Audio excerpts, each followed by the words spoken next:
Bonjour.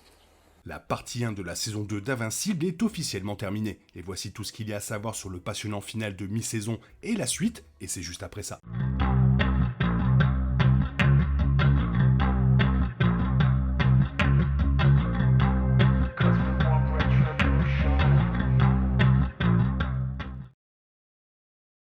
Le calendrier de sortie d'Invincible saison 2 est assez intéressant, car il a été divisé en deux, les 4 premiers épisodes étant sortis fin 2023 et les 4 derniers début 2024. L'épisode 4 vient de sortir, clôturant la première partie de la passionnante deuxième saison.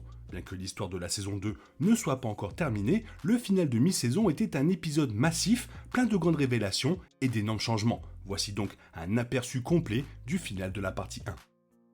Donald Ferguson est en quelque sorte de retour dans la saison 2, ce qui est étrange pour certains spectateurs. Donald est décédé dans la saison 1 après avoir fait exploser une maison avec Omni-Man à l'intérieur. Et le nouveau Donald a remarqué que certaines personnes le traitaient différemment. Le final de la partie 1 voit Donald enquêter plus en détail sur son existence, et il trouve en fait des images de caméras de sécurité de sa mort. Cela choque Donald, même s'il n'est pas révélé pourquoi il est de retour vivant. Dans les bandes dessinées, Donald Ferguson est spécial et c'est probablement ainsi qu'il est de retour vivant dans la saison 2.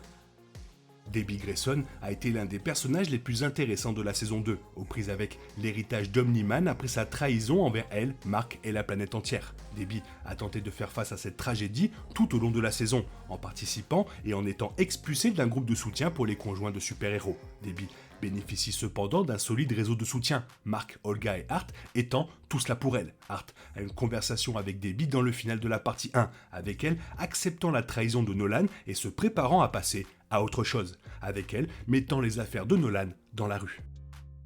L'épisode 3 s'est terminé sur un énorme cliffhanger, Mark découvrant que Nolan se cachait sur une planète extraterrestre appelée Traxa depuis qu'il avait quitté la Terre à la fin de la saison 1. Après son arrivée sur la planète, Nolan a été salué comme un héros par les habitants, avec lui se retrouvant une fois de plus à aimer la planète plutôt que de désirer la prendre. Étant donné que les habitants ont une durée de vie relativement courte, Omni-Man est la personne la plus âgée de la planète. Sur Traxa, le plus ancien habitant devient automatiquement roi, permettant à Nolan de s'emparer de la planète sans trop de problèmes.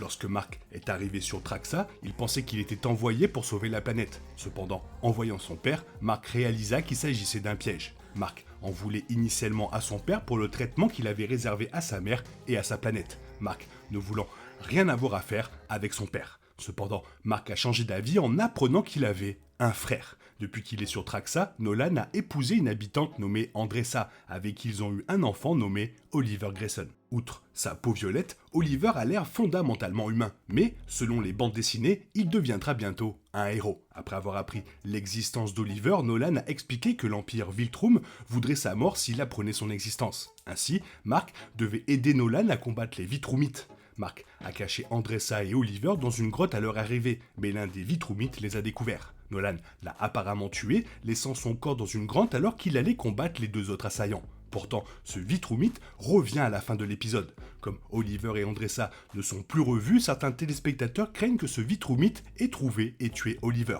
Cependant, si la série suit les comics, cela ne s'est pas produit.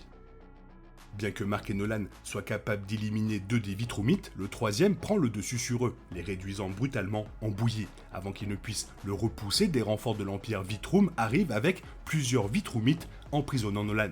Ils expliquent à Mark qu'il ramène Nolan à Vitrum afin de l'exécuter pour avoir abandonné son poste. Nolan étant vu pour la dernière fois chargé jusqu'au navire Vitrumite. Nolan donne quelques conseils à Mark avant de disparaître, Mark devant le sauver dans la partie 2. Après avoir arrêté Nolan, un autre Vitrumite a un bref échange avec Mark, lui envoyant un sombre message. Le Vitrumite explique que, depuis l'arrestation de Nolan, sa mission de conquérir la Terre a été confiée à Mark. Mark doit préparer la Terre à la conquête par l'Empire Vitrum, ce qui signifie qu'il doit tuer tous les défenseurs possibles, y compris ses amis. On dit à Mark que s'il y a une résistance sur la Terre, la planète sera décimée. Cette sombre promesse créant un énorme dilemme pour Mark dans la partie 2.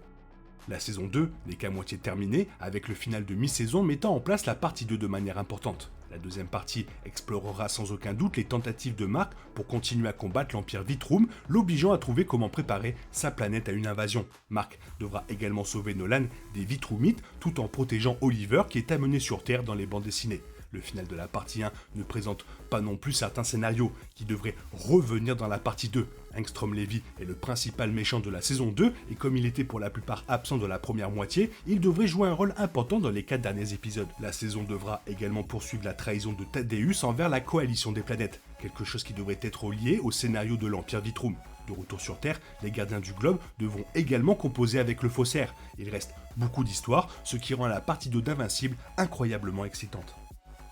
Les livres d'Omni-Man peuvent sembler n'être qu'une couverture permettant à Nolan de vivre sa vie d'humain, mais ils contiennent en réalité des informations précieuses. Les livres de Nolan regorgent de moyens cachés pour vaincre les Vitrumites, une connaissance pour laquelle de nombreuses espèces extraterrestres tueraient. Les Vitrumites font partie des personnages les plus puissants de l'univers, c'est pourquoi les instructions sur la façon de les tuer seraient extrêmement importantes pour toutes sortes de personnes, y compris Mark. On ne sait pas pourquoi Omni-Man a inclus ces faits dans ses livres, mais dans la série de bande dessinée, il joue un rôle important.